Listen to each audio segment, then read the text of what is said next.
Okay, so now we are ready to begin. And a good place to begin is to look at the type of words that exist in both Swedish and English. So this will allow us to borrow words from the English vocabulary that we already possess. So this is essentially a free vocabulary because we don't need to memorize new words. We don't need to acquire new words. Instead, all we need to do is to understand how to slightly change it or slightly pronounce it differently in order to make it into a Swedish word. So let's give an example of what I'm talking about. In English, like in many other European languages, you have a lot of words that end with ation, like, for example, information, inspiration, integration, administration, and presentation. And guess what? All of these words that have been listed here exist in Swedish, and they are even spelt exactly the same way. So information is pronounced as information. Information. So see if you can pronounce that one more time. How do you say information in Swedish? Information. And notice that the Asian, the sh sound, becomes a ch sound, almost as if you're trying to clear the upper end of your throat, but not as harsh as that. So what you get is information. Inspiration is inspiration. Inspiration. What about integration? How would you pronounce that in Swedish? Integration. Integration. And hopefully what you did was you tried to do it yourself. And if you do not have enough time, you simply pause and unpause when you're finished.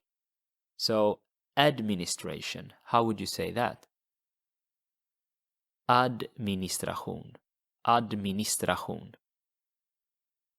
Okay, what about presentation? Presentation. Okay, so now we've gained a lot of words. And sometimes the spelling is not exactly the same.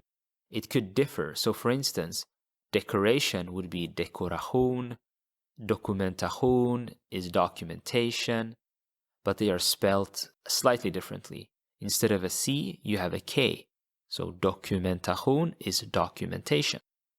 And introduktion, finally, is introduction. Now that we have these words, we can actually do something very interesting. We can actually make these words into verbs. A doing type of word, right? A verb is something you do. To eat, to fly, to talk, to run. Here we have information. So in English, in order to make this into a verb, we would say to inform. And we would remove the ation, right? But in Swedish, what we would do instead is we would remove the ation, we get inform, then we add on era. So what we get is informera. Informera. So how do you think you would say to inspire if information becomes informera, to inform? What would you say about to inspire? Inspirera. So when you cut off the ation part, you're left with inspir. And then you add on era. Inspirera. Integration, integration. So how do you say to integrate? Integrera. You get integration.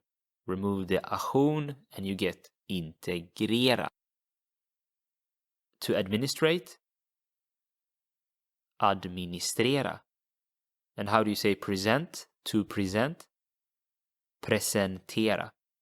And finally, the last ones, decoration, to decorate, decorera, documentation, dokumentera, to document.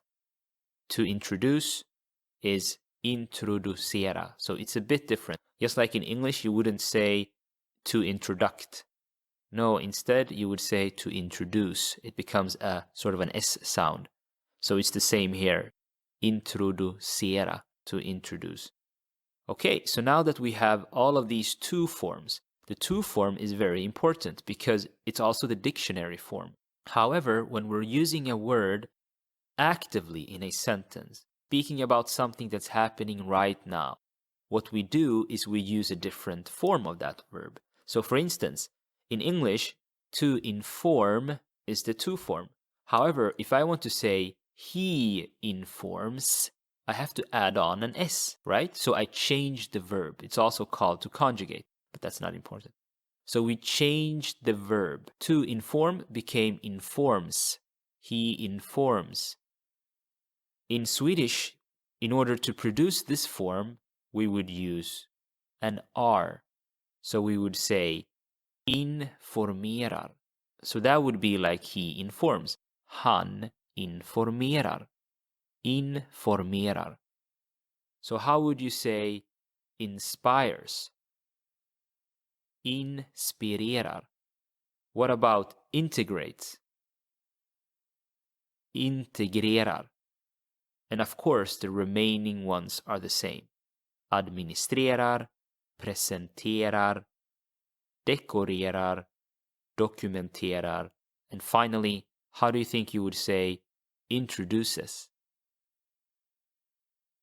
Introducerar. Great. So now we have actually a lot of vocabulary that we can practice. So let's begin and form some basic sentences. He informs. In order to say he in Swedish, you would say han. Han. So how would you say he informs? Han informerar. What about she informs? And she in Swedish would be hon. Hon informerar. Okay, so how do you say he documents? Han dokumenterar. What about he presents? Han presenterar. Okay, so now we can actually make a longer sentence and we can say she informs Adam. So how would you say that? She informs Adam. The same order as in English. Hon informerar Adam. And this is what makes Swedish such an easy language to learn for English speakers. Word order is very often the same. She administrates. How would you say that? Hon administrerar. And finally, I present. And to say I in Swedish, you would say jag. Jag. So I present.